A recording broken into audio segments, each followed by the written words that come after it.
అనుపమ దగ్గరికి వసుధార వస్తుంది. వసుధార రాగానే అనుపమ ఇలా అంటూ ఉంటుంది, ఏంటమ్మా ఒక్కదానివే వచ్చావు, మహేంద్ర రాలేదా అని చెప్పి అడుగుతూ ఉంటుంది. అది విన్న వసుధార అయితే ఇలా అంటుంది, ఏంటి మేడం మను రాలేదా అని అడుగుతారు అనుకున్నాను, కానీ మహేంద్ర సార్ గురించి అడుగుతున్నారు.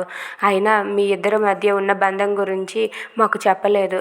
అయినా సరే మీరు ఇలా విడిపోయి ఉండడం ఏంటి నాకు అర్థం కావటం లేదని చెప్పి వసుధార అడుగుతూ ఉంటుంది. ఆ మాటలకు అనుపమ అయితే అలా మౌనంగా ఉంటుంది. ఇంతలో మహేంద్ర వచ్చి ఇలా అంటూ ఉంటాడు, మీ ఇద్దరి మధ్య బంధం ఎందుకు విడిపోయిందో నాకు మను చెప్పిన మాటలు బట్టి అర్థమైంది.